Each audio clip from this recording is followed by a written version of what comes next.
Welcome to part 10 of the ongoing Kundalini Awakening series. I'm Brent, host of the Spiritual Awakening Show, and today we have a very special guest, Justina Janda. Welcome, Justina. How are you doing today? I'm doing good. Great. Thanks so much for meeting with me and for the willingness to share a little bit about your Kundalini journey with our audience. So today we're going to give you a lot of time to speak and to share. But before we do that, you'll just have to give me a minute here to give a little bit of an introduction to our audience.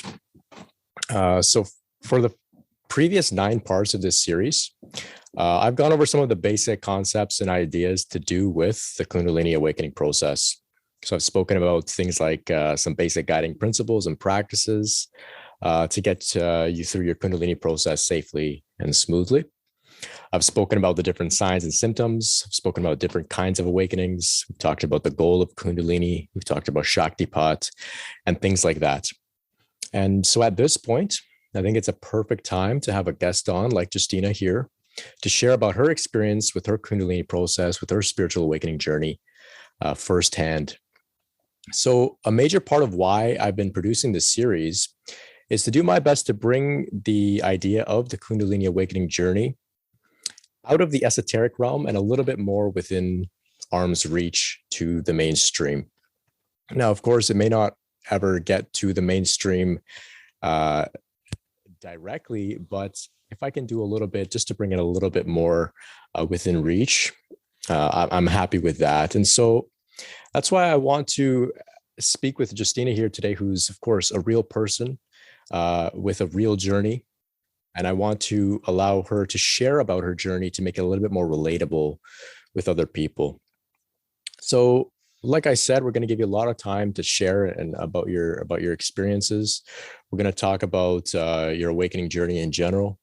We're going to talk about your experience with things like Kriyas, any challenges you faced, where meditation is fit into your practice, and things like that.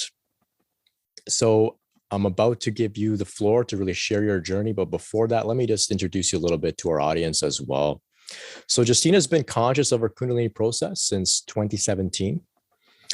She previously shared with me that she had received some insight from a spiritual teacher that she was actually born with the Kundalini rising already. So that would imply that her Kundalini was awakened in a previous life. Maybe we'll get a little bit more into that today. Professionally, Justina is a licensed mental health counselor. She has a master's degree in clinical mental health counseling from the Appalachian State University in North Carolina. So over the years, Justina and I, we've been in touch relating about our Kundalini processes together. And I know that she's definitely had some very interesting spiritual awakening experiences. She's humble, she's smart, and that's why I'm really excited to have her on to share with you all today. So now that I've got the little intro out of the way, let's dive right into it. Justina, please tell us a little bit about your overall spiritual journey leading us up to where you are today. Sure, yeah.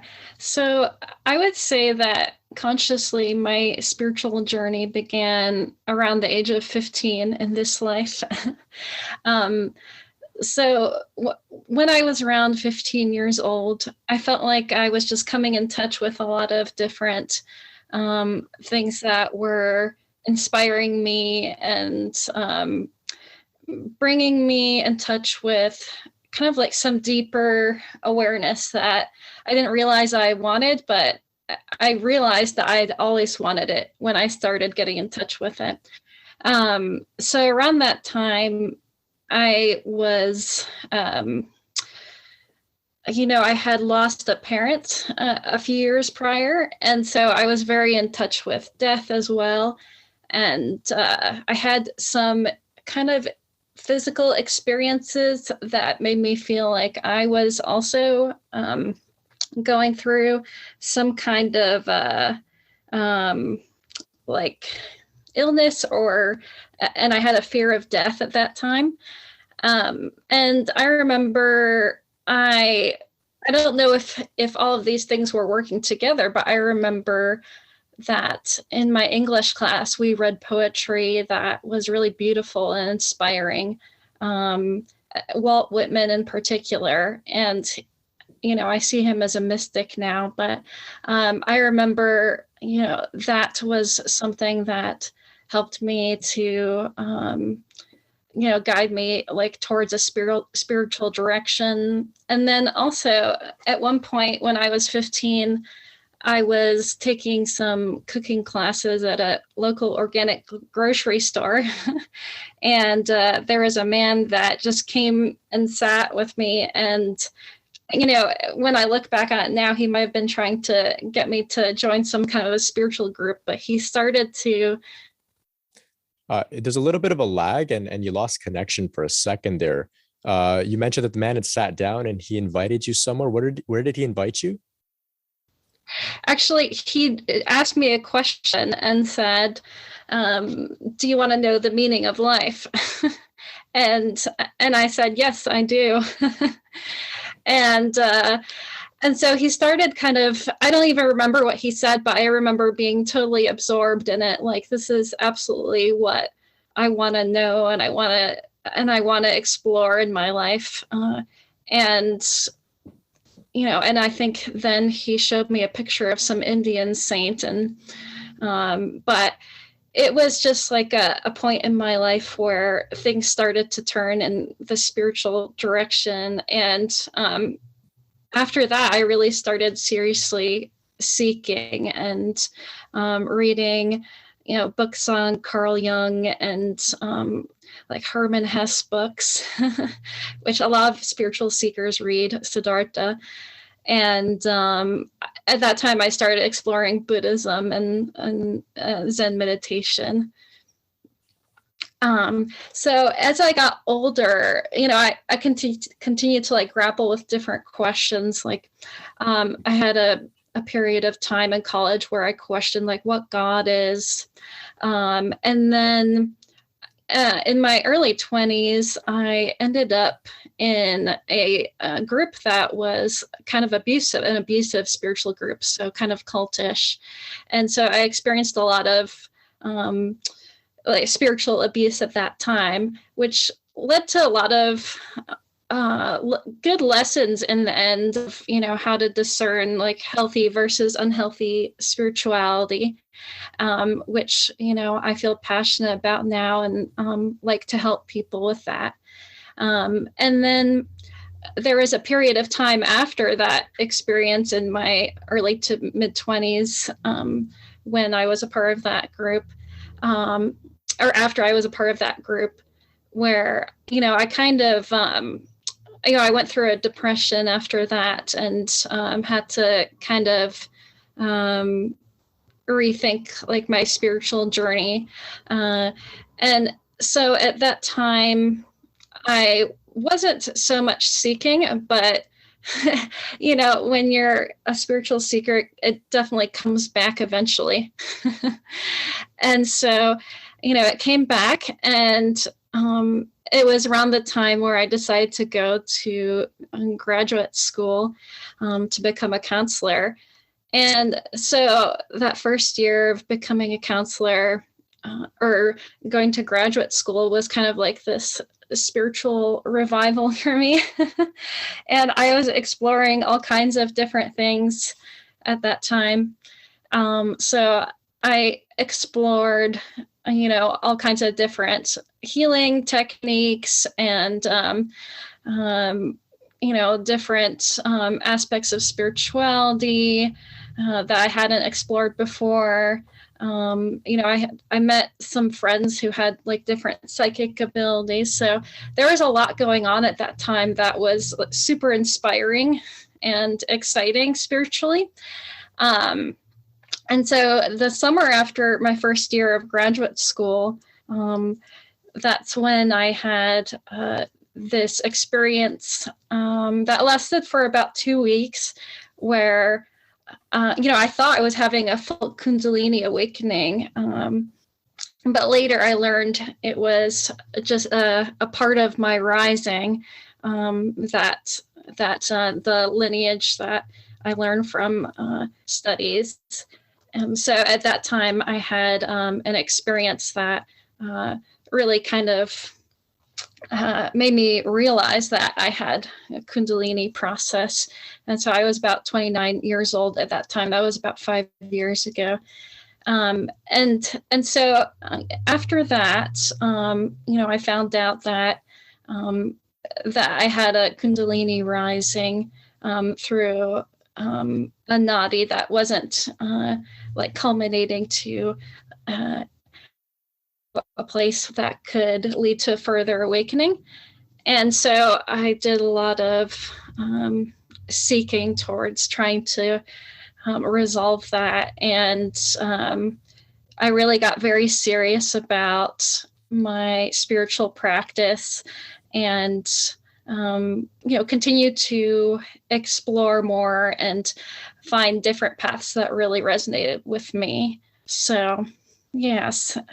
And most recently, I went on a 2-month retreat with that lineage. Yeah. Right. You can totally name that lineage if you'd like. Sure. Yeah, it's Patanjali Kundalini Yoga Care is the name of their organization, and the lineage itself is called Kundalini Vidya, and it's about a 600-year-old lineage that's been studying various types of Kundalini in India. Right. So I'm familiar with their lineage as well. I've read their books. Joan Harrigan, she's brilliant. They have some of the most sophisticated teachings when it comes to Kundalini. Admittedly, a lot of their stuff is far more advanced than my own understanding by far, and so I'm very humbled whenever I look into any of their work. It's incredible work for sure.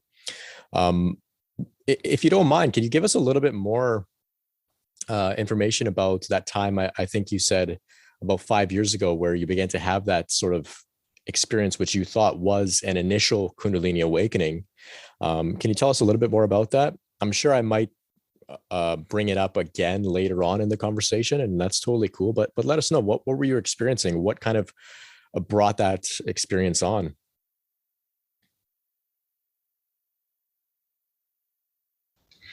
Yeah. Okay. So, well, I think it was all going together with this period of time where I was exploring all kinds of different things that first year of grad school. And so that summer, I was just kind of taking a week off and doing a lot of meditating. So I was mostly alone. And I remember, one day I was meditating and I started having some spontaneous body movements. And I said, oh, that's strange. I've never experienced something like that. And at that point, I had heard the word Kundalini before, I think from your blog, but it had never really registered too much. I mean, it was so, I guess maybe it was something that's so out there that it just didn't register for me. And so it was kind of brand new to me. So after I started having these spontaneous body movements, I had rushes of pretty intense energy. And I was pretty frightened by it actually at the time. And, I found it really scary, and I didn't know what was going to happen next. It felt very kind of almost like it was almost like I just felt so out of control, and there was almost a little bit brutal. And I had all kinds of body sensations, strange, different sensations all over. I was able to not sleep at all and feel completely energetically charged. And then I also experienced my kind of my lower mind just turning off completely. I couldn't function, I couldn't read, I couldn't even watch a movie and understand what was happening. And it was that lower mind was completely gone. And it was more I was just in a present moment space where I just saw this interconnection between all things. And like, I remember saying to a friend that it felt like everything was a synchronicity, like everything that existed was like an interconnected synchronicity. And I mean, it was incredibly beautiful, a little scary. And I remember things were kind of like in slow motion, and that I became like very pure, meaning like I didn't really have many inhibitions, or like felt like there was a lot of conditioning about myself that that was controlling me, basically. And I had a friend at the time that was like, "You're kind of like a wild animal at the right now," because I just kind of did whatever I wanted and just kind of like went with the flow. And but anyway, so anyway, there was a lot of amazingness to it, for lack of a better word.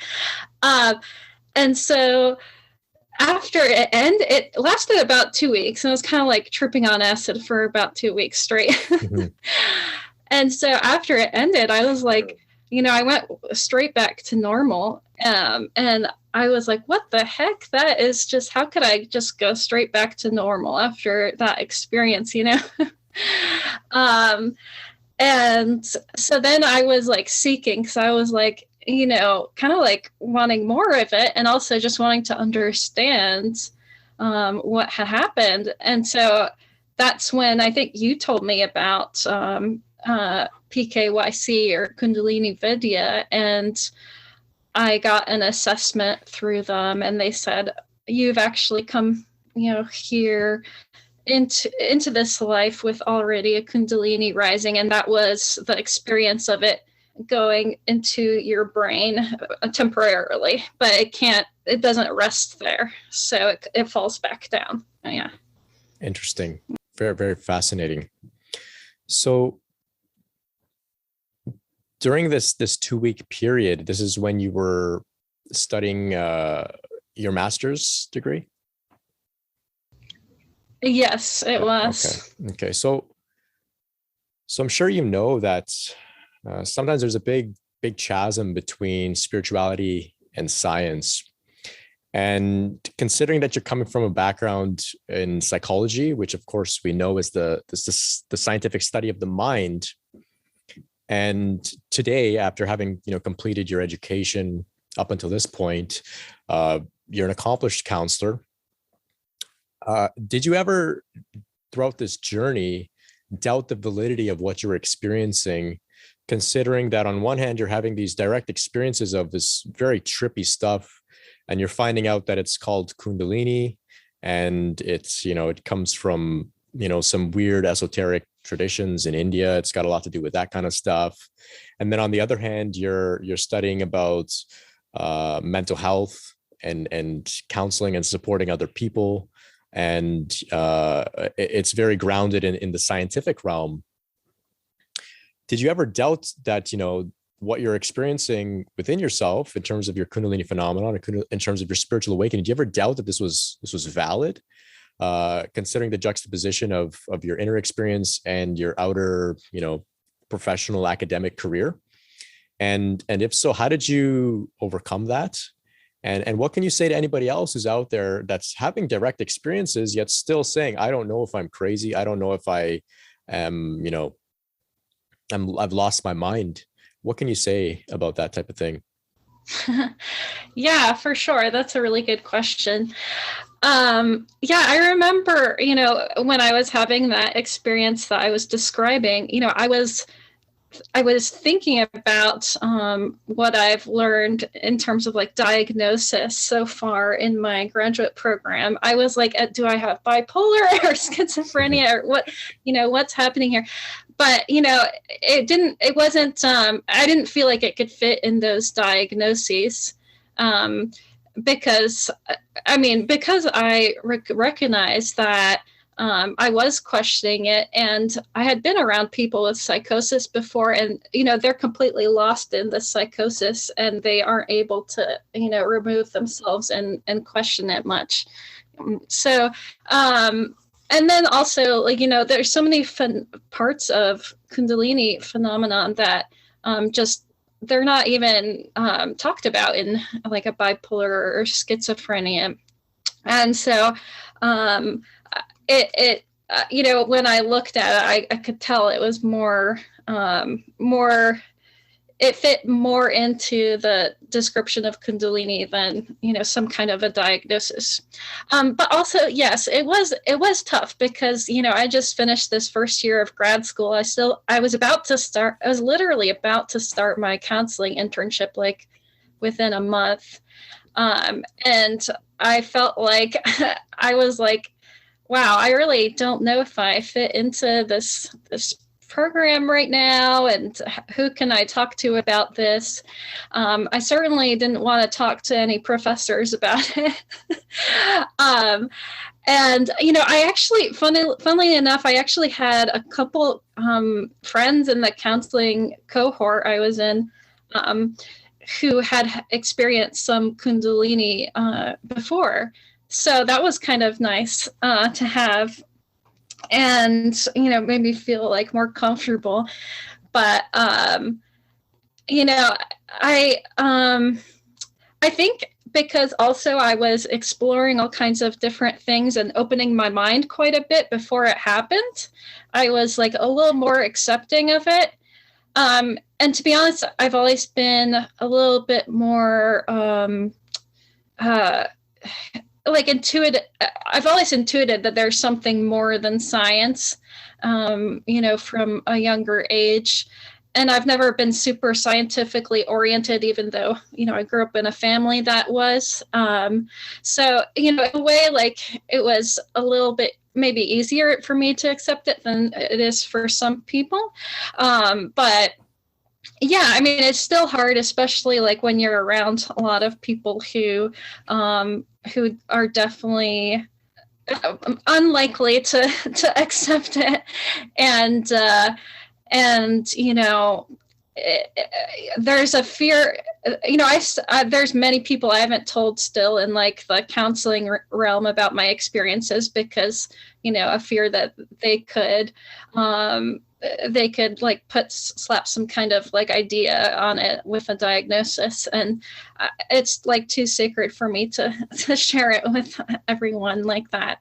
So well, like what I guess I could say to people who like are worried about like seeming like they're crazy, I just like ask yourself, like, well, what are like the benefits I'm getting from this, and like what how is this giving me like a deeper connection to myself or the divine, and am I able to like question things, and if you're able to have some like objectivity and the question things, like it's probably not psychosis,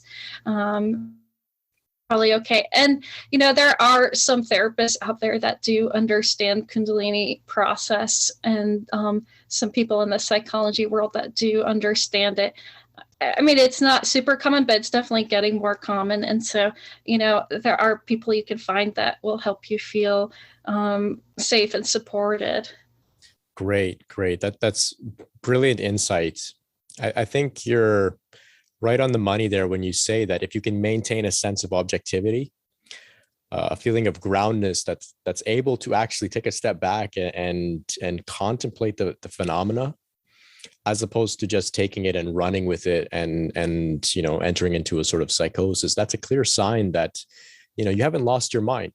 There's something else going on here that's allowing your rationality, your skepticism, your groundedness to remain within the experience, to kind of temper things so that you don't go off the deep end. Of course, there are some people within that are within a Kundalini process that do kind of lose it, and that's their journey, and eventually hopefully they do come to a sense of objectivity like you've mentioned. But for the most part, I think that people that are listening to a conversation like what we're having, or that are looking into this type of thing, they're seeking clarity. And the very fact, like you mentioned, that you're seeking clarity is a clear indication that you haven't lost your mind. That's great insight. Great insight. It reminds me a little bit about Ram Dass. He was psychology professor at Harvard, a doctor, right?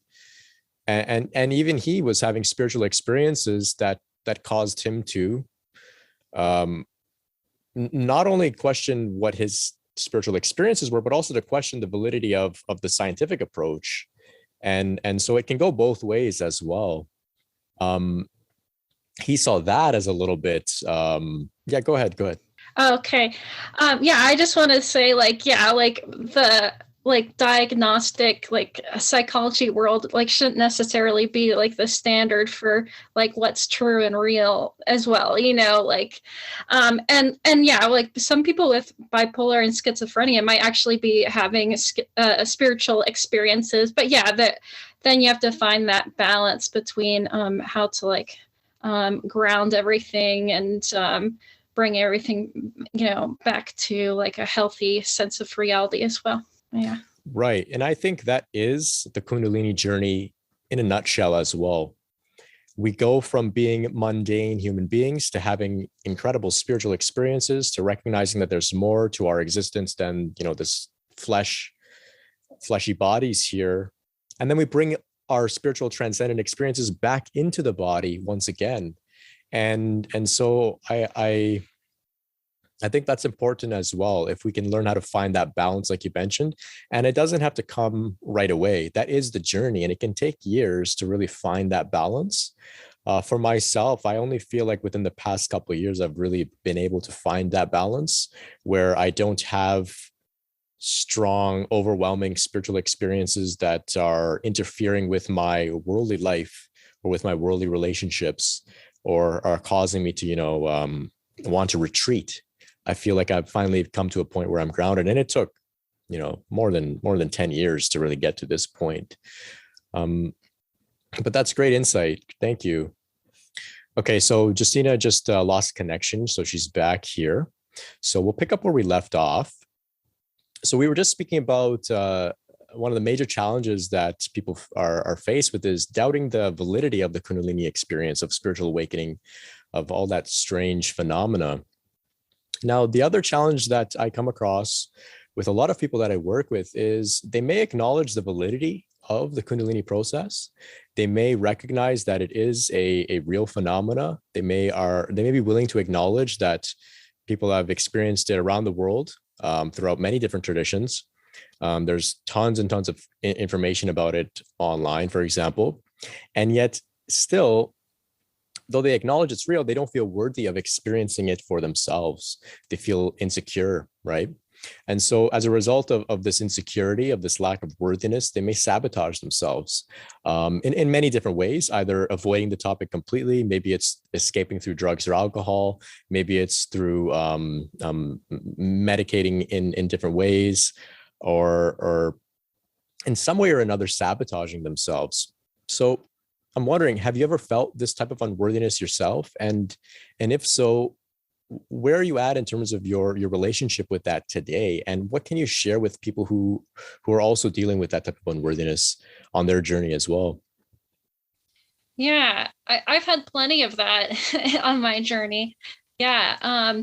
So, I think for me, it's been mostly like thoughts of like, I'm not worthy enough to become like fully awakened or enlightened in this lifetime, or kind of like doubting myself and holding myself back with that. And also, I've played like comparison games with, other people's awakenings, like, oh, those people, they're the ones, they're more awake.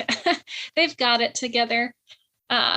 So yeah, I've done plenty of that. And I guess, there have been many times where like I realized though that underneath all of that kind of wounding that causes me to make me feel unworthy is like a sense of just like divine goodness and love and that connection with true self. And from that kind of space, there is no unworthiness whatsoever. I mean, like, that's just what you are. And so it like almost doesn't make sense from that perspective. And of course, it's hard to always stay in that perspective, because like this world is hard and we're challenged a lot and we're wounded a lot to not be able to be in touch with that. Like there's a lot that can cover it. But if we can kind of reconnect with that sometimes, or have it reflected back to us in a teacher, it can be really helpful. Also, another thing that recently came to me actually was that, in a way, like, we also just don't have time to be unworthy. Like, the world is struggling right now, and like we're like here to like shine our light and to like do the best we can, and to really express like that divinity into the world, so that like things can change. And so yeah, we just need to like use our time wisely, and just not listen sometimes to that voice of unworthiness, and do the things that we're afraid of doing, but we feel called to doing. Yeah. Right. I really like that. It's like a bit of a pep talk. Yeah. There's a lot of work that needs to be done, and we've been invited to do that work. And you're coming here and saying, hey, buddy, we don't have time to not feel worthy about this role that we've been given. We don't have time for that type of, conversation even. Let's get on with the work. And that's that direct insight can definitely be very powerful to just cut through that insecurity at times. And of course, I'm sure at other times it becomes very overwhelming. I felt it myself as well. You contemplate how significant spiritual awakening is and what is being offered, right? A chance to be connected with all that is, with the divine, and then to embody it. That's quite an offering. It's very much quite an offering. And I know for myself, you don't feel like you're worthy of it for many different reasons. Maybe it's because you feel like you're a sinner, and then maybe you come from a religious background that condemns sinners. And so, at least me growing up in a Catholic background, we're told, if you're a sinner, your chances of going to heaven and being one with God are greatly diminished. I mean, let's not even consider the fact that you'll go in the opposite direction down to hell, where you'll burn for all eternity. But just the fact that you're a sinner, you gotta do some serious work to connect with God in heaven and whatnot. And so that, especially as a young child, that really influences you. And so when you begin to explore these ideas of spiritual awakening and experiencing that oneness with God in this life, it's quite intense to contemplate that you are worthy of it. But I really like what you said there. There's work to be done here. We don't have time to contemplate, our unworthiness so much. We should get on with it. Accept this is real. It is happening to you. This is an incredible offering. And of course, if it's coming to you, we're all worthy of it. Absolutely. Great. I really like that. I hope that people out there listening can really take away some value from your message. And I'm sure they will. So throughout the series, there's been some major themes that I've been speaking about. And one of them is surrendering to the Kundalini process. So one of the clearest ways that I've kind of understood it and shared about it in my perspective is that it's kind of like a caterpillar surrendering to the cocoon, surrendering to the transformative experience that's going to happen in the cocoon, the metamorphosis. The caterpillar doesn't know anything about, butterflies. It doesn't know anything about the biological process that's going to unfold. It doesn't know about maybe how long it's going to take. It doesn't know any of that. It just has an inclination to go into the cocoon and it surrenders wholeheartedly. Of course, caterpillars don't have these hardened, resistant egos that we have. And so they surrender quite easily with grace. Whereas us as human beings, we go through life, we're conditioned.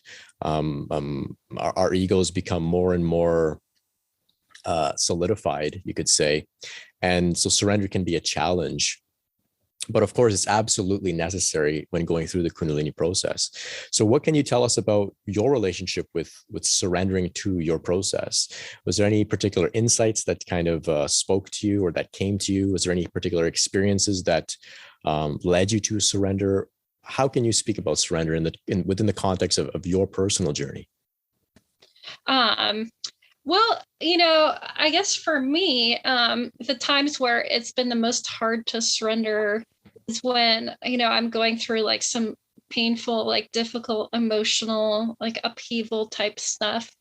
A lot of the time I've like wanted to push it away and like kind of go back to, feelings of goodness or bliss or we always tend to want to go in that direction, which is not bad, but it's just like, if you just do that, like you will integrate everything and heal everything.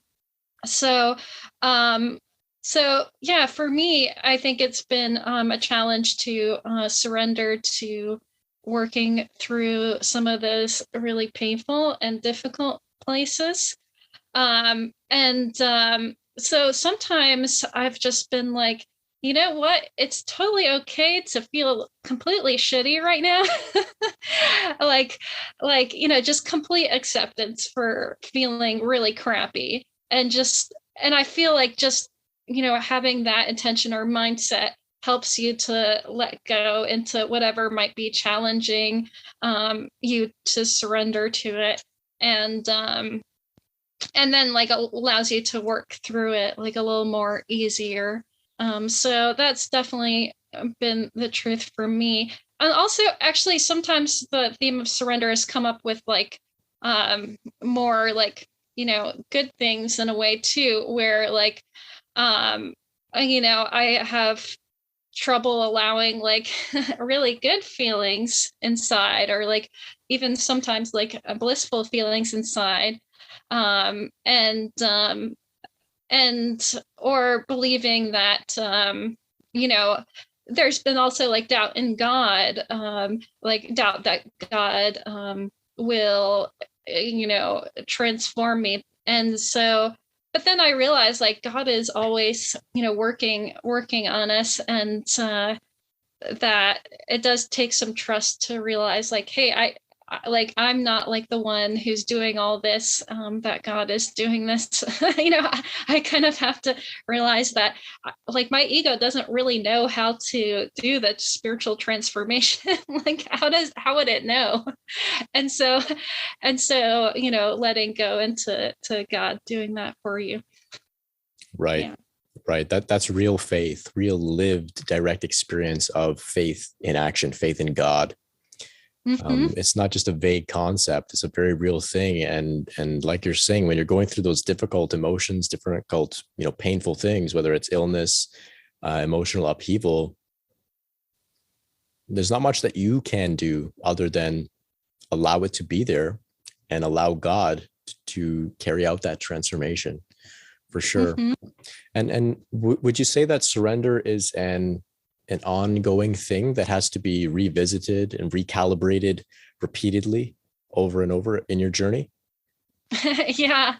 I think like every day, like every day, I mean, like, every day, one of my teachers, Greg Holiday, he says like to say a prayer for God to, speak through you, to act through you, to heal through you, to be through you. And so that's kind of like one of my ongoing prayers, also kind of going along with my work as a counselor and a coach too. But yeah, I think every day I feel like surrender can also just be like, I'm surrendering, just like listening to my own mind too. And so that's something like I do daily, like, in my practice and outside of it, like when I notice I'm getting so caught up in the mind or the ego, like, surrendering my attachment to it in that moment. Right. Right on. Yeah, that's what I found as well. Especially certain people on the path that understand that they have to surrender, that, okay, I get it. I'm going through something difficult. I have to surrender. And then they feel that surrender is going to be a single moment where once they finally reach that pinnacle of surrender, then it's smooth sailing from there on out. There are significant moments where huge chunks of resistance and conditioning and ego can fall away. But I personally don't think that there's ever a point where there's one final surrender and then that's it. Maybe in death, but like you said, it's a daily thing. It's a daily thing. And maybe when you're, for example, you mentioned that prayer that you have, it's a beautiful prayer. And it's from Craig Holiday, who's a brilliant, brilliant spiritual teacher. I'm going to ask you a little bit about the teachers that have really resonated with you a little later on. And maybe you can speak a little bit more about Craig and your work and your relationship with him. But that prayer, it doesn't necessarily also need to be said in a moment of a lot of resistance and fighting. Sometimes you could be totally at ease and relaxed in a sort of state of surrender to a degree. And you can say a prayer that will take you even deeper into that trust. So there's many layers, and I just wanted to reiterate that it's not a single event. It's something that happens over and over again. And that's something that a lot of people that I speak with have trouble understanding. And of course, it would be nice if we could just come to one moment and then something clicks and it's just, we're in the flow from there on out. But it sounds nice when you're on one side, but I imagine if there was a moment like that, the journey wouldn't be as exciting. Part of the challenge and the joy of this journey is working through the things like resistance, the conditioning, the humanness. So I like what you've shared there about surrender. So let's tie in surrender a little bit more with your direct experience when it comes to Kriyas. So you mentioned earlier on in our talk here today that you were experiencing spontaneous movements happening to you during that period in which you felt a lot of spiritual phenomena, a lot of Kundalini phenomena was taking place. And so those spontaneous movements, within Sanskrit, they're known as Kriyas. I'm sure you know that. I'm just speaking for our audience here. So the Kriyas themselves, I know that in our conversations in the past, you've mentioned that you've had some pretty interesting, sometimes pretty intense Kriyas occurring for you.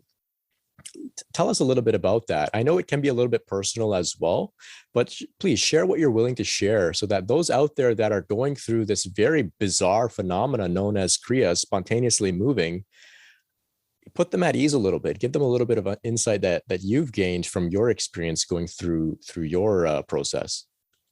Yeah, I actually think it's fun to talk about Kriyas now.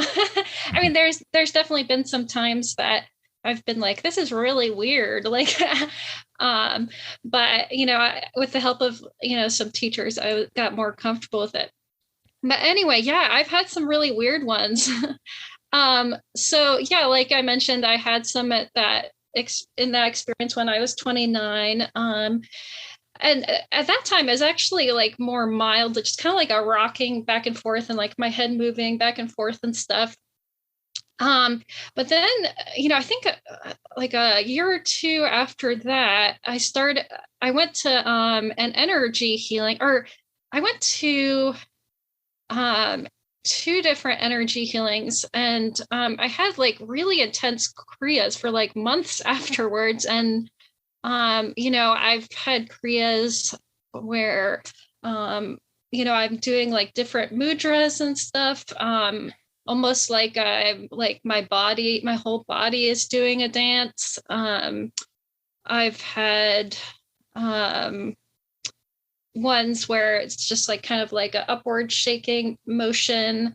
I've even had like an experience of like speaking a different language coming through my throat, which really freaked me out at that time. And so then I was talking to I had some one-on-one sessions at that time with Greg Holiday, one of my spiritual teachers. and he was just like, I see this all the time. Like, just let it flow. He was like, just let it flow. So I would just like let it flow with him completely.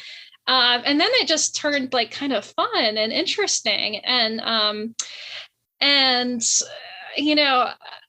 it was kind of, I mean, like now I just kind of think of Kriyas as like this amazing phenomenon and expression of Kundalini Shakti, and it,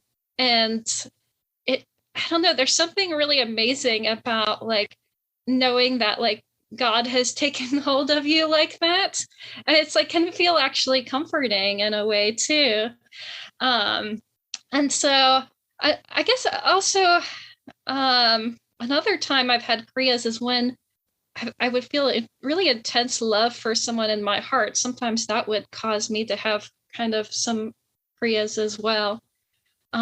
So yeah, they can happen for I guess a lot of different reasons or different ways. But usually, what people have told me about them is that they're trying to clear out something from like the nadis, or like the energy channels in our system. But I also think that they can be, when like a divine presence has come into us and wants to express itself through us. Because when I had those, the kind of like the dancing movements and the speaking a different language ones, it felt more like there was like a goddess wanting to like express herself through me or something. Yeah. Brilliant. Yeah. Though I knew what you're speaking about, I never conceptualized it in this way. So there are the Kriyas that come to purify, cleanse, and release something pent up. And then there's there's Kriyas that are apparently a little bit more recreational, you could say, just to allow the divine to flow and express. And I'm sure it feels incredible when you're experiencing, for example, the speaking in tongues, or speaking like, sometimes they call it a light language. It feels incredible. Am I right? Mm-hmm. Yeah, Right, it right. can. Yeah. Mm-hmm. And there are some Kriyas that maybe don't feel so good, but Mm-hmm. they're functional. They're clearing something out. So that's important for people to understand as well. And I think what you've shared there will allow them to bring a little bit more context to their experience, so that they can understand a little bit of whether they're going through a cleansing, or they're going through a great auspicious experience in which the divine is just flowing, just as a gift, in the way that the bliss comes almost as if it's like a gift. Mm-hmm. Just as you were speaking there about the purification and whatnot, an idea came to me, which was that sometimes people, of course, I mean, this is very bizarre, the idea of Kriyas. It's spontaneously moving. It's very, very far out. But if we look at a dog, you'll notice that if a dog goes through any sort of little bit of stress, maybe there's they're on a walk and they're being pulled on the leash, or they're kind of, you bump into them or something. Immediately after, they shake it off. They just shake their entire body. And that is essentially the same function as a Kriya. You could say it is a Kriya. It's a spontaneous movement, releasing pent up tension, trauma, conditioning. It's just that the dogs are so wise that they do it immediately. They don't carry that stress with them in the way that we do. We haven't been taught to shake it off in the moment, and so we carry it with us, and we store it in our muscles, in our joints, in our psyche, until we come to the beautiful process of the Kundalini, where it sort of starts to move through us and takes us through those Kriyas. That's just a little something that just came to me, was just to think of dogs. When we see a dog shake, we don't think they're crazy or something. We understand what they're doing. Well, why can't we do the same thing? And then that's what these Kriyas really are. Yes. And psychotherapy, we talk a lot about trauma and trauma healing. And trauma healing is really about like completing this fight or flight response that got like stuck and trapped in the body. And so like it needs like some movement, or like the nervous system needs to find a way to unfreeze by like letting off like some of this energy. And so yeah, like all of us have had like a lot of trauma in this life or past lives. I mean, some more than others, but Kundalini is one of the things that Kundalini does is release that energy. For sure. And I've experienced it myself as well, directly relating to the fight or flight response. Mm-hmm. Excuse me. Maybe you have as well. Have you ever had extreme? It's like you're having an adrenaline rush, but not triggered by anything in your outer circumstances. Have you experienced something like that? No, I haven't. But I've experienced like you know, ever since I started having Kundalini, like after I've gone through an experience where I'm stressed, I'll just like shake for a while, just like letting it go. But it didn't really happen before Kundalini, so I guess it's like, you know, just more energy moving, I suppose. Right. Yeah. Very cool. Yeah. Okay, so the other topic that I speak about in the series is we've spoken about meditation and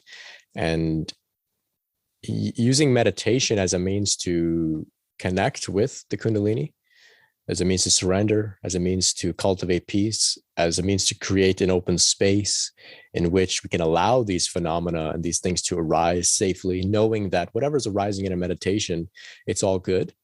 What's your meditation practice been like? If you have one at all, is it something that has evolved over the years? Let us know. What can you say about meditation in your personal experience?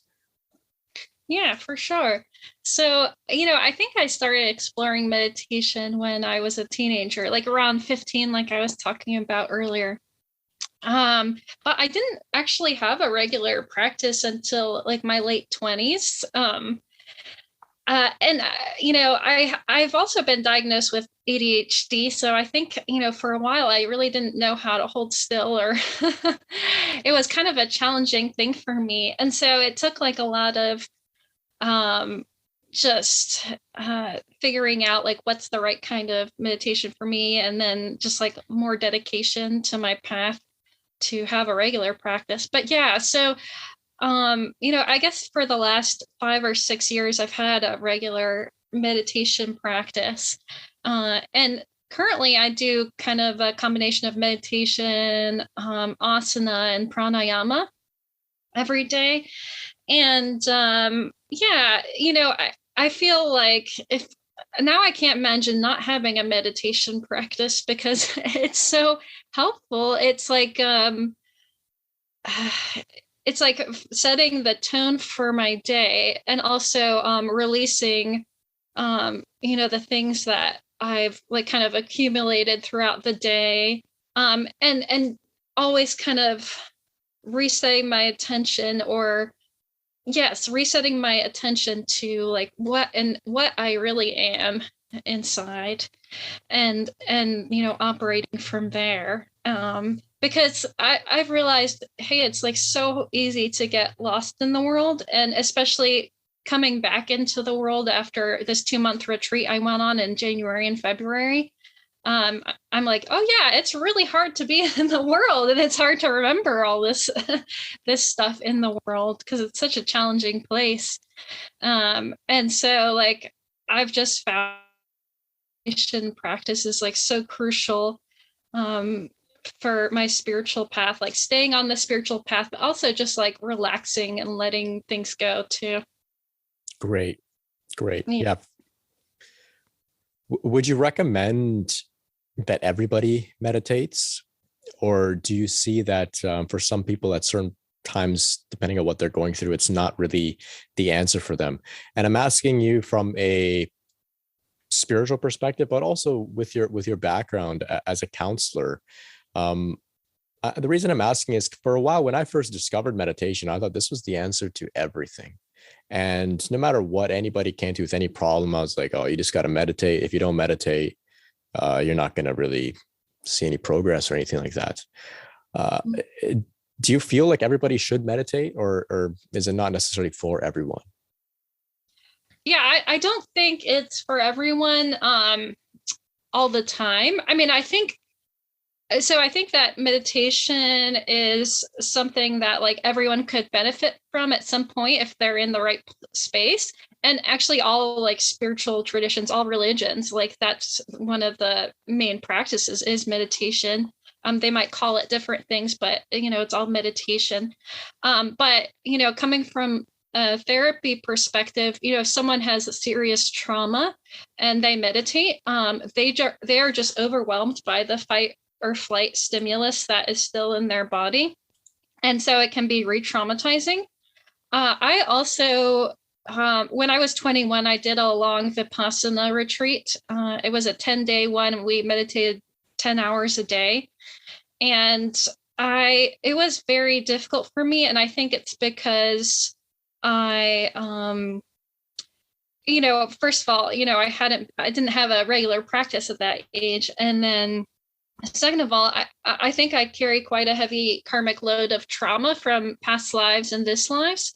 And so I became very dissociated during that retreat, or felt like nothing was real and had like frequent panic attacks and such. And it took me like a month to recover from that, or maybe it was longer. And so I've experienced firsthand, like when meditation is not good for you or you're doing too much at once.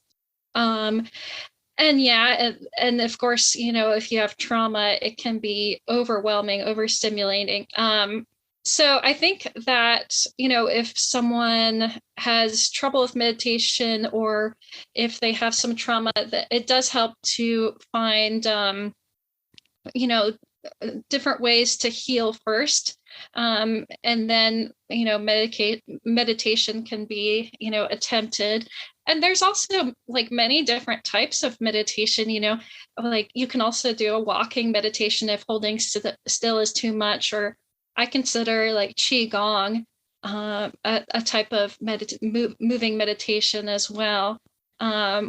So yeah, I don't think it's like for everyone all the time, but it has like great benefit once you're able to find the right kind for you, and once you're in a more kind of healed space where you can handle the inner world and be able to have like the resources to handle it. Yeah. Right on. Right. Yeah. And that's typically what I recommend to people lately, especially within the Kundalini context. Sometimes they come to me and they say, oh, okay, what practices should I do? And I just use the word, be organic with your practice. Nothing forced, nothing synthetic. Move in a way that feels right for you, whether it's some sort of moving meditation, some sort of asana practice, qigong. Meditate in a way that's comfortable and feels right, as opposed to a rigorous on schedule thing. For some people, that's what they need. They need that structure. But for many people, I feel like too much meditation can bring about some challenges, like you mentioned. Can bring a lot of stuff up a little, maybe too quickly, unnecessarily. And so that's why I like to say, just be organic in your practice, move in a way that feels natural for you, sit still in a way that feels natural for you. And if there comes a time where you're required to meditate intensely for lengthy periods of time, that'll be all that you want to do. And so that's what happened to me. There was a year where I meditated at least 2 hours a day, sometimes 3, sometimes 4. And people, if I told somebody that, they may say, wow, you're so committed. And I would say, no, I can't do anything else. That is the only thing that I can do to deal with what's coming up within me. It's like sleeping. So it's not that I'm doing this out of some sort of, intense dedication or commitment or discipline. It's literally what I have to do. And I'm just curious, did you ever have any experiences like that where you feel I I'm so looking forward to meditating. You're not even looking forward. It's so you absolutely need to meditate. Did you ever go through that on your path, especially within the Kundalini process?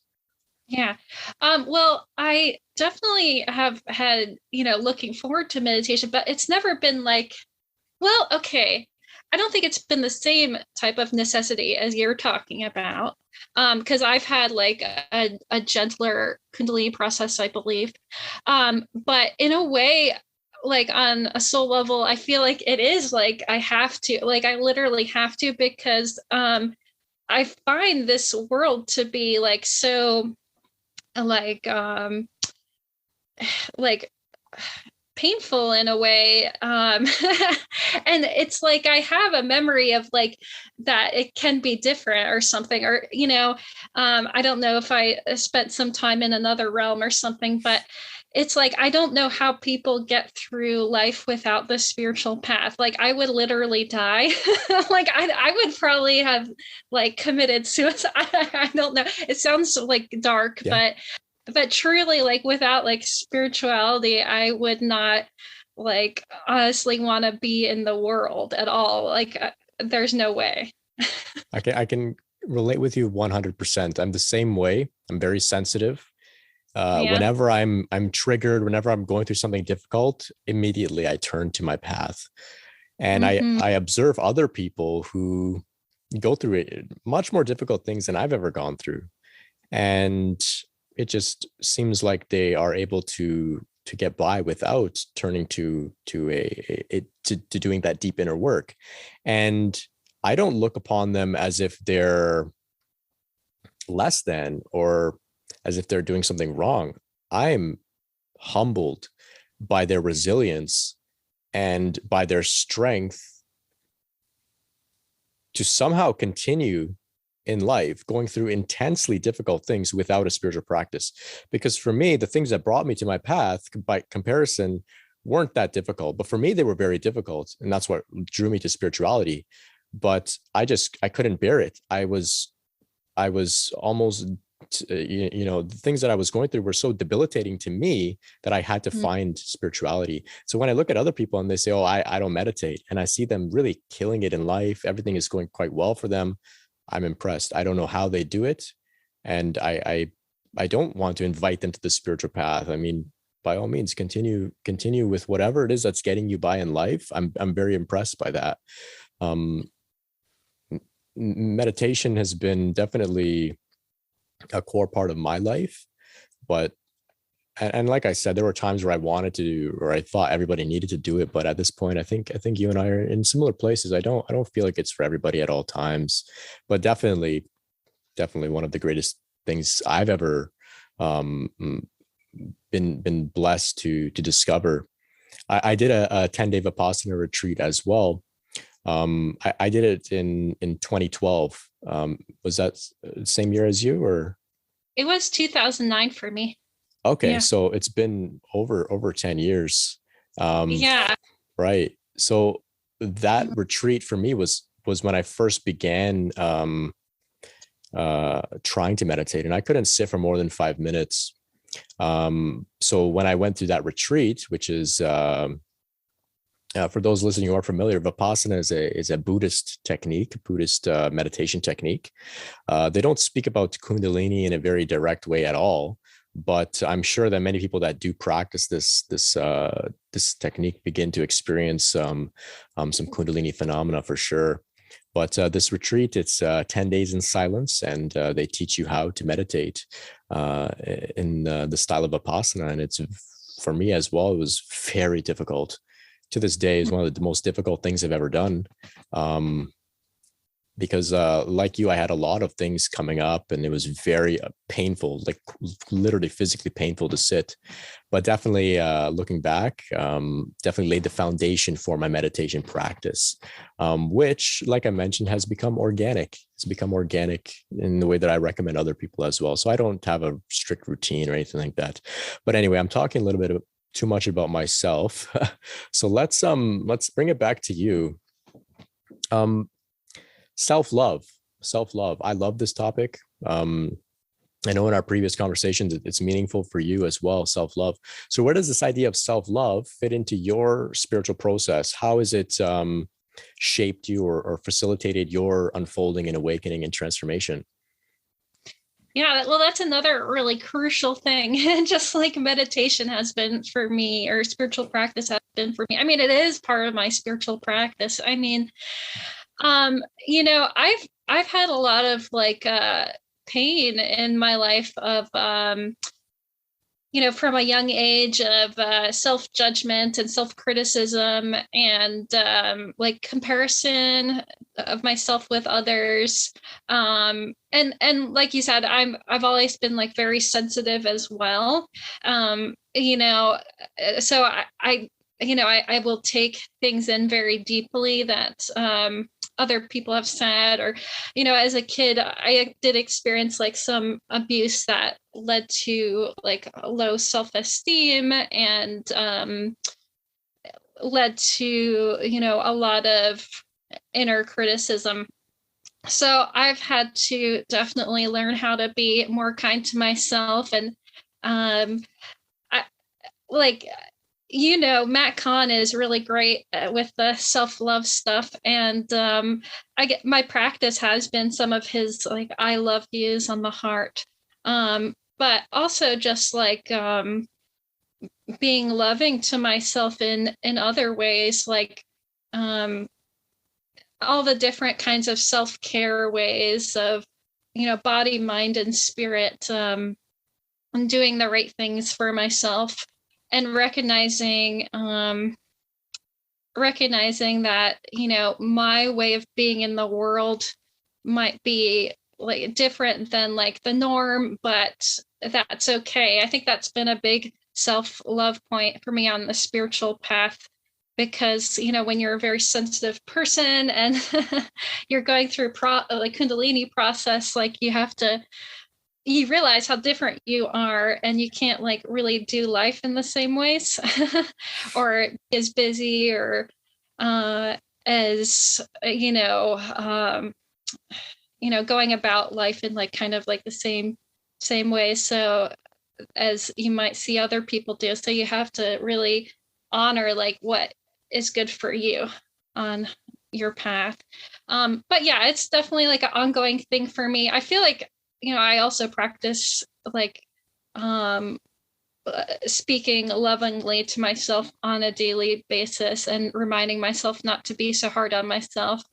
And I think sometimes I've also like I feel like, with Kundalini process, it helped me start recognizing I like that my nature is love. My nature is love underneath it all. And so there are definitely times where I'm just like, like, well, that's all, like, I am love. And it's hard to even remember like some of these judgments or self-criticisms, but then, I've kind of gone back and forth, like between like that divine perspective and like the human perspective, and having to integrate both of those, like work on like the wounded human, but also recognizing like I'm divine and am love. Right, right. And like we said earlier as well, that is the journey, right? Bringing that divine love, that transcendence into our human experience. For me, self-love, I define it as the willingness to allow anything, whether it's a thought, feeling, emotion, or experience, to arise within ourselves. So in the midst of Kundalini process, when intense things are coming up, like horrible, dark, violent things are arising within me emotionally, psychologically, physically, whether it's illness, the self-love is giving myself permission to experience those things. So we're going to jump ahead a little bit here. I have you experienced that type of thing where self-love has created the space for you to go through those difficult experiences and challenges, like dark nights of the soul or emotional upheaval? And if it's not just self-love, that got you through those types of things. What else has helped you to move through those challenges on your path? Yeah, I've had plenty of like emotional upheaval. I've definitely like I said, I think I came into this life with quite a bit of trauma from past lives, and I had trauma in this life too. So a lot of that has come up in various ways with various triggers on this path. And so I think like that like perspective of like being able to see like I am divine and I am love, like it has really helped me to not get totally lost in like some of these like really like dark thoughts that can come up when like you're triggered, and are having some experience of like a dark night, or just like triggering some like self-hatred or self-judgment and stuff like that. So like, yeah, it really has helped me to not get completely lost in that sort of stuff, because that stuff is really like dense and can try to be very convincing to you. And so yeah, for sure. Yeah. And also self-acceptance. I think self-acceptance also can be so helpful. So like there have been times where, I've had some triggering where I've thought, oh, I'm like such a bad person, or had some like terrible spiral into like self-judgment. But then like just totally accepting like any possibility that that those things might be true, or that yes, I might have done something wrong, or maybe I have a horrible shadow, just being like, maybe I am an asshole sometimes. Like that has been like deeply helpful, just to like kind of embrace it all. Yeah, I like that. yeah. To just get a little real and say, yeah, I've done some wrong things, and that's okay. We all have. Who hasn't? There's nobody that hasn't. Great. So let's shift gears a little bit from speaking about the darker, more challenging, difficult emotional things, and let's talk about something a little bit more exciting. Have you had any interesting experience of mystical phenomena on your path with Kundalini and spiritual awakening? Yeah. Well, I guess, my first experiences with that would be like that at that time when I was 29, and I had just all that like major shift in consciousness, and just like the beauty of seeing like all this interconnection, and like seeing everything as like this interconnected synchronicity. And Yeah, at that time I also had this interesting it felt like I was like being told some things by like some extraterrestrial beings as well, which was an interesting phenomena, and that was a little bit hard for me to accept at first, but since then I've accepted a little more. And so you can have some like really bizarre things happen. And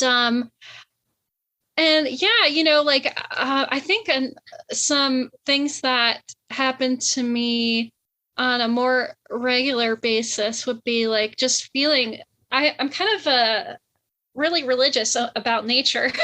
Like I love nature.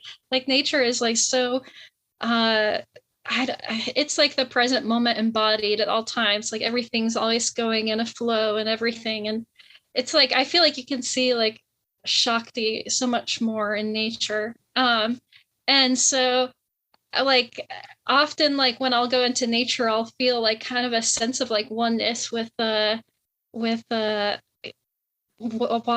Often I have this thing with water. I don't know why, but when I see like running water, um I will feel like I'm just kind of like moving with it, or feeling one with a tree, or with like, your surroundings and stuff. And yeah, I have a deep affinity for nature. So I've had like some really wild, phenomenal experiences with like that rising that was in that side nadi. I had like some what I described, some really wild ones there. But actually lately it has been like more quiet. And when I was on that retreat I was on, I just tuned quite a bit into silence, and just like how profound silence is, and how, yeah, it just, that's the way that you get in touch with God the most, is through silence and through quiet. And that was in a way like one of the most profound things, even though it wasn't really anything. Mm-hmm. Was just being really in touch with that silence. And I was just like deeply grateful for that. And it was like, you hear a lot of different like teachers and spiritual mystics talk about silence and quietness, and in different traditions, but it's easy to kind of overlook how important that is also. So since my Kundalini like shifted into the central channel, like it actually hasn't been like super phenomenal, but just like more silence and quiet, like some more objectivity and stuff. And this and being able to kind of like like really feel like very tuned into like my surroundings, especially in nature, and feeling that like sense of oneness and stuff. Yeah. Right. Yeah. So I feel that is the culmination of this process, is deeper and deeper oneness. It's not this super phenomenal, flashy, mystical, trippy experience. Mm-hmm. Those things, of course, can come and go, and as they've happened to you, as they've happened to me. But like you mentioned, silence, stillness, that's where the real gift is of this process. Mm-hmm. And I'm happy that you took it in that direction. Because I did ask this question with a little bit of like childlike excitement, because I love the mystical phenomena. I love to hear about the far out experiences, and I'm sure many people do, but I'm very happy that you brought us back down to a grounded, more realistic stance as well. That the stillness, the silence, that is equally, if not more significant than the mystical phenomena. And sometimes I meet people who share experiences like what you've had. They say, I've been having this extremely beautiful, blissful, magical experience for a month, 2 weeks, a few days, whatever it is. And it's gone. It's quiet. What went wrong? And I say, no, nothing has gone wrong. Mm-hmm. When bliss comes, when mystical phenomena comes, it's a sign of some great shifts taking place. It's a sign of great progress on your path. But when they leave, that is not a sign of regression. It's not a sign of you doing something wrong. It's not a sign of you not keeping up with what you're supposed to have been keeping up. When they leave, it's just a new chapter. And eventually it brings us to this point where I like to call it, and I definitely get this vibe from you. There's a maturity about it. There's a maturity that rests in the oneness, in the stillness, in the silence. You look fondly back at your mystical experiences with a sense of awe and excitement, but there's something more mature that's evolved as well. And that's not to say that mystical phenomena doesn't or isn't going to come for you or I or somebody else in the future. Probably will at some point or another. Some interesting things will happen, but the real gift is there in the silence, in the stillness. Yeah, it's like about what is behind everything, like what doesn't pass, what doesn't change, like what's always there. And Right. so yeah, like all the mystical stuff and the spiritual stuff, and like, you know, that psychic stuff that people can get really into, and there's like cities and stuff, you know, like they're really cool. They are really cool to talk to and talk about and explore. But I don't know, for me personally, I've actually just like always wanted like a union with God. Like I just always want like just this oneness, like and to be completely absorbed in that. And so, I mean, I think like that's where it's at, and that's like what doesn't change, and that's like what is more realistic to like integrate into, you know, daily life in this world. Right. Now, I'm very happy that you brought us to this point, because like I said, this is what I feel is the goal of this process. Up until this point in our conversation, we haven't really spoken about the goal. I don't like to speak about it too much because it's something that should be felt and experienced. And it can sometimes, to somebody who wants extreme mystical phenomena to be the goal, if you share with them in the way that you're sharing that, it's just a very simple oneness, connectedness, peace. And, you know, they may not be so gung-ho about the journey anymore. Mm-hmm. But really what you're sharing, you know, you're sharing great wisdom, great mature wisdom. And I'm happy that you're, that, like you said, that's where you're at. And that's that place of oneness. And it's a very beautiful place to relate with other people, to relate with the world, and of course, relate with nature. Fantastic. So speaking about relationships here, I've spoken a little bit in the series about having a relationship with Kundalini Shakti. Speaking about her as a feminine deity, as a goddess, Kundalini Shakti. I refer to her as she. We refer to her sometimes as the Divine Mother. And personally, I have a relationship with her. It's not a romantic relationship, but it's a way of relating in which I can speak to her in the form of prayer. I can feel her presence. I can at times hear her directly speaking to me. I know that other people have these types of relationship with Kundalini Shakti as well, but everyone's a little bit different. Not everybody can hear her. Not everybody can feel her. Maybe some people receive visions. Maybe some people are more connected in sort of the dream realm or the visionary realms where they receive sort of her means of relating. I also feel that maybe there are some people who have a more impersonal relationship with her, in which that they don't, in a sense, kind of anthropomorphize her, is that the word, to make her a sort of deity, almost like a human. And it's more of a general relationship in which they just say, I'm relating with source, I'm relating with the universe, or with my inner being, or my inner self, or higher self, or with my heart. I personally, this relationship appealed to me, knowing that I could relate with her as a she and speak to her in that way. But for other people, maybe they aren't necessarily drawn to that type of relationship.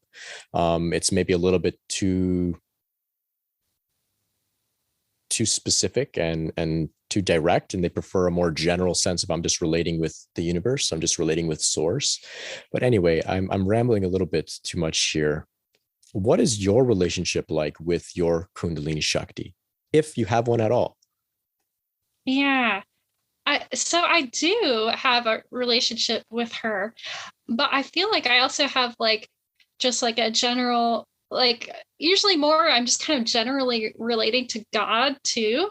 And I used to not like the word God, by the way. Like when I was younger and I was like wounded by Christianity, I hated it. But but as I, you know, got older and walked the spiritual path, it kind of, you know, these thoughts and these conditionings around that word God just kind of fell away, and it just feels like a pure word to me now.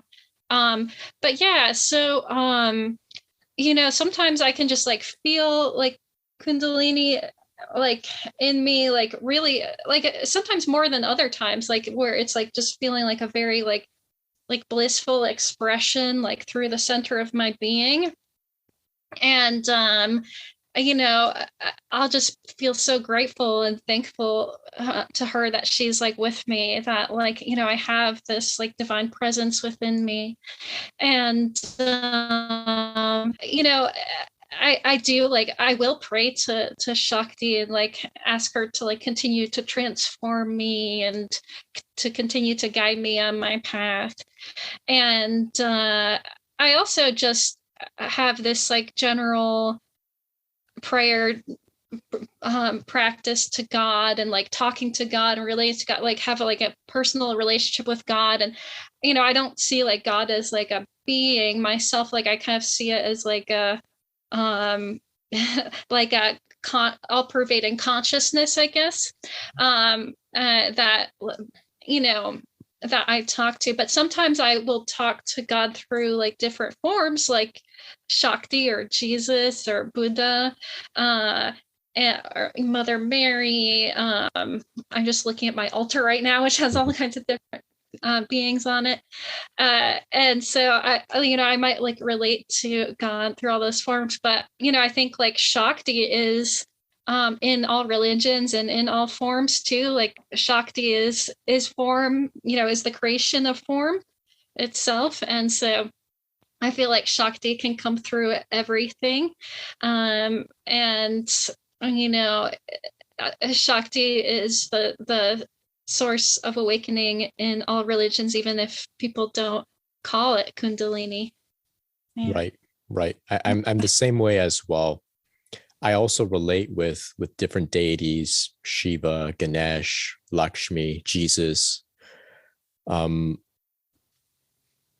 What I've understood personally is that, like you said very beautifully, it's this all-pervading consciousness.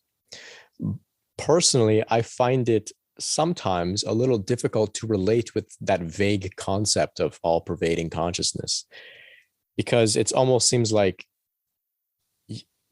all-pervading consciousness doesn't have ears to hear me, my prayers, or it doesn't have a voice to speak back to me, to share with me some wisdom or some insight. Whereas if I sort of take that all-pervading consciousness and I put it into, I kind of box it into a statue on my altar, or a picture, or a concept of a deity that actually does have a sort of human figure and form, which can relate with me as a human, it feels a little bit more easy to have that relationship. But ultimately, of course, we recognize that it's an all-pervading consciousness. Of course, we know that some people can get a little fundamentalist and they get too attached to the form, right? And then they dismiss other forms.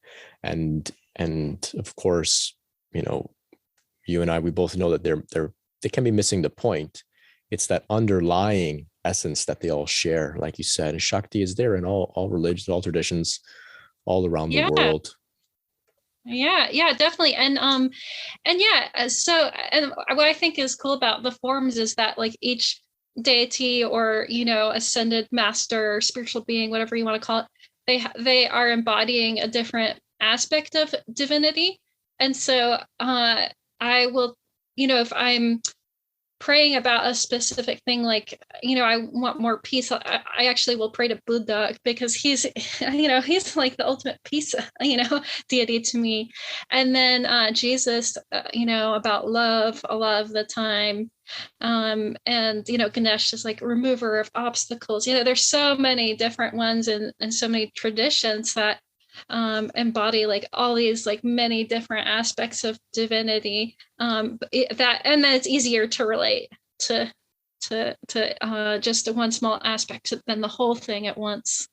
Yeah. Right. It definitely, it makes it easier to relate. Otherwise, it's very, at least in my opinion, it's overwhelming. It's vague. It's hard to actually get anywhere with this type of relationship if it's too open ended.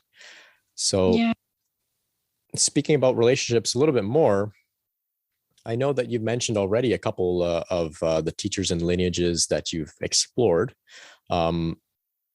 Share with us a little bit about some notable teachers that have really spoken to you.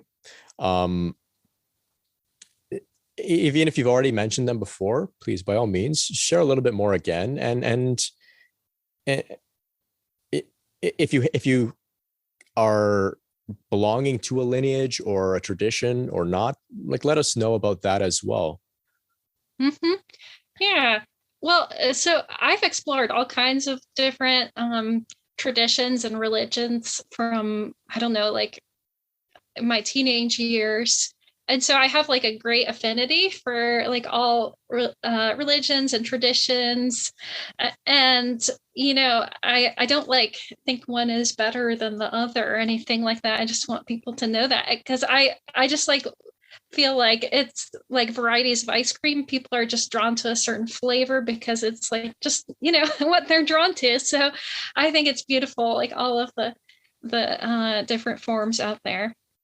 So yeah, so you know, having said that, more recently, like I've had like I found it helpful to just kind of hone in on certain lineages and teachers and like focus in on that over a period of time to get like what I can out of them.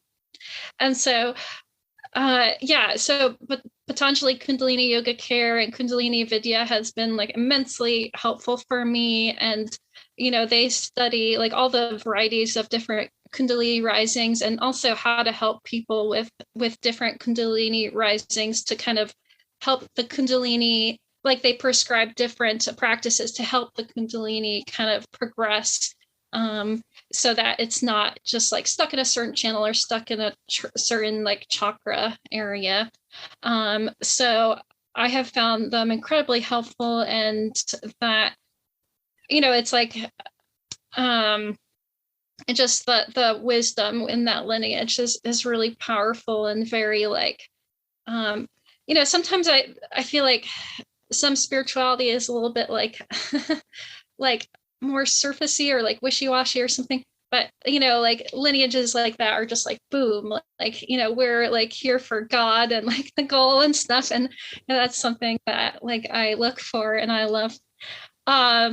So and then Craig Holiday has been my teacher for about 3 years too. And he is also a therapist, and he also is a spiritual teacher.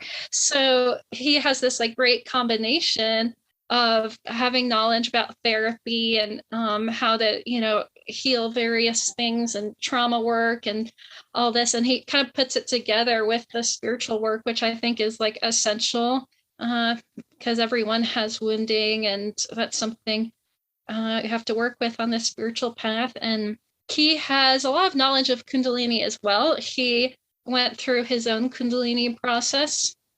That was actually really difficult. He talks openly about it.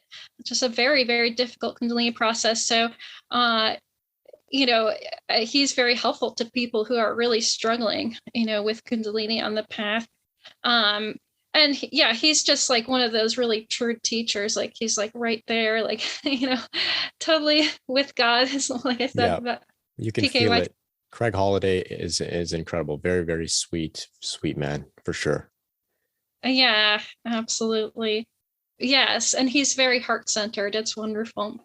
So another path that, you know, I don't have a teacher on right now, but it just means a lot to me, and I explore it like through books and podcasts, is like the path of mystical Christianity, which, you know, has kind of been like buried throughout like the centuries, because like unfortunately Christianity has become so like dogmatic and toxic and stuff on like a larger scale. But like most major spiritual traditions have a mystical aspect to them that's all about like a direct connection with God, not about dogma or anything like that.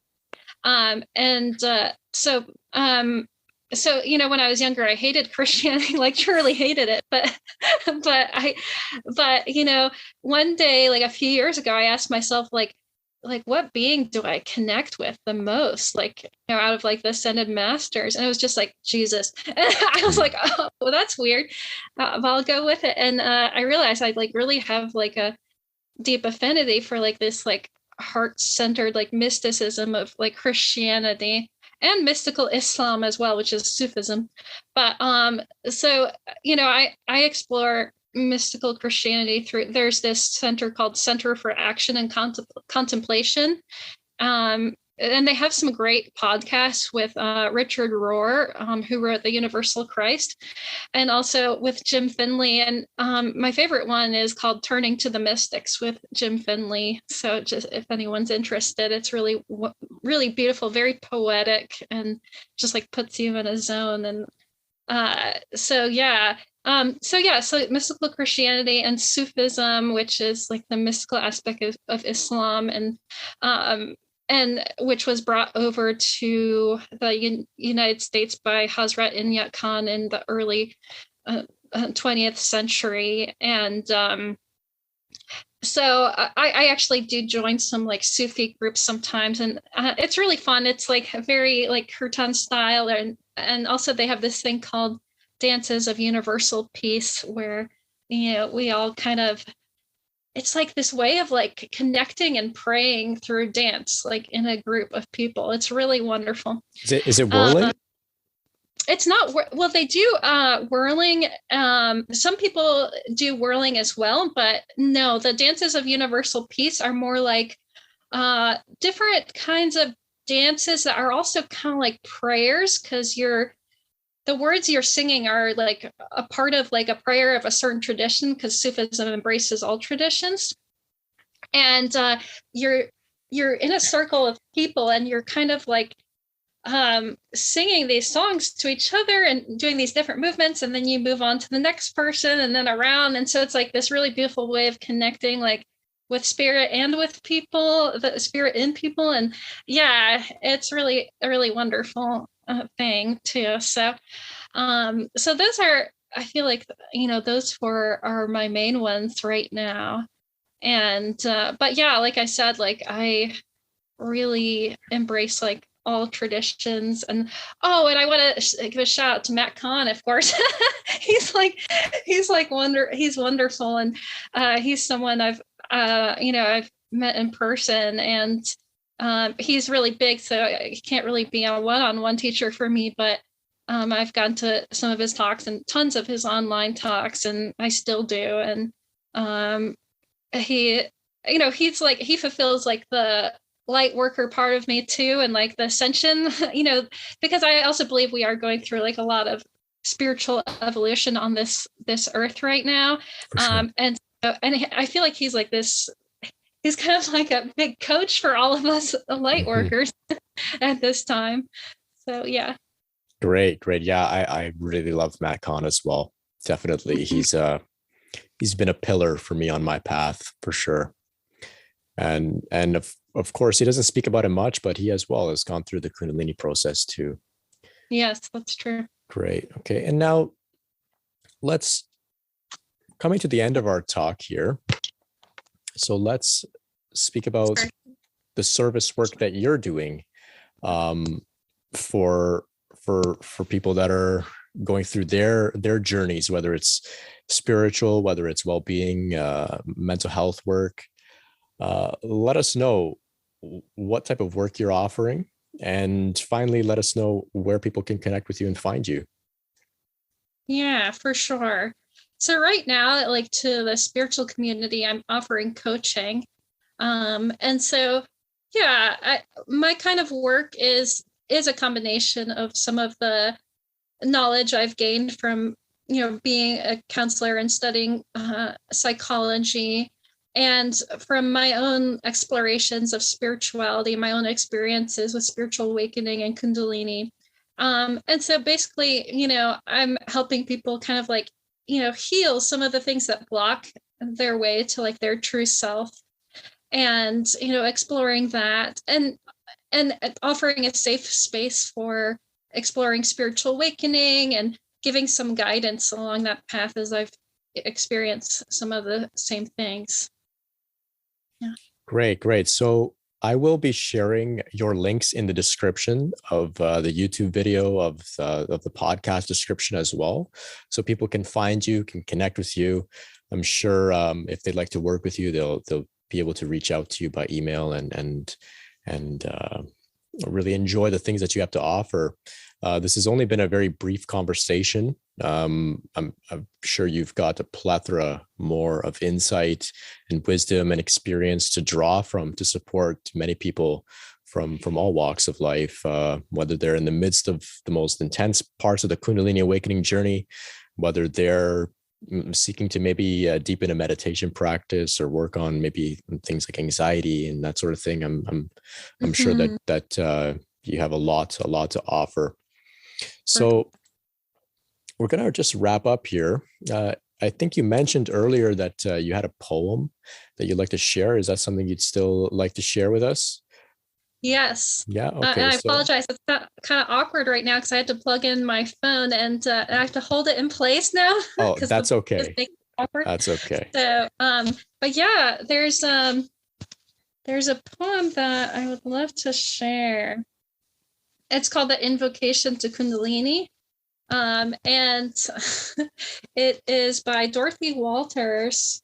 The book is called The Kundalini Poems. And she is kind of like a Kundalini pioneer because she had a Kundalini awakening in the early 80s when there wasn't a lot of info about Kundalini out there. So she kind of went through it alone. And she wrote all these incredible poems that she's a great poet, and I love her work. So this one is called The Invocation to Kundalini. O Mother of all mothers, Goddess of all the gods, hold us tightly in your embrace. Let what it was unknown become known. What was hidden come into light. This together to be infused with your divine energies, to know that we are yours. Even now, as we move ahead into the vast unknown, drown us in the sea of love.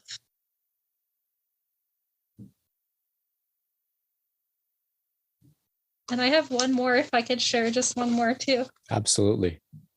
Okay, good. This one like kind of offers hope for the world too. It's called The Happening. Frankly, I am getting a bit worried. Earthquakes to the west, blizzards attacking the east, chaos at the top, violence ripping the world apart everywhere. What have we done to create such circumstances? Are we now mere victims, arms bound to our chests and tongues gagged, waiting silently for what is next? Is there nothing we can do? Yet despite all, there is a secret, and it is telling us that more is involved than is described in the newspapers or talked about by the panels of experts. Something is afoot, something strange and wonderful and unseen and real. It is sending out a signal that many are receiving. It is calling out in an unnamed voice that great numbers are resonating with. Call it spirit, call it joy, call it whatever you like. It is here. It is happening. We are its progeny, its children of love.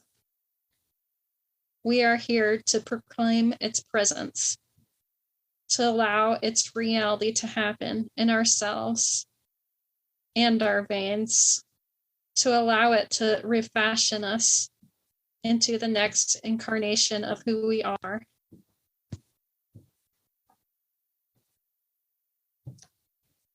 Beautiful. Thank you so much for sharing those with us. And thank you so much for really being so open with us today, sharing about your experience, sharing your insight, your wisdom. And thank you to our audience for tuning in. I appreciate you, Justina. I appreciate all of you for listening as well. Be sure to visit Justina's work online. You can find her links in the description as well. Be sure to check out the other parts of this series. And you can find out all about all of that stuff at BRENT'Sspirit.com. Until next time, we'll catch you later. Peace.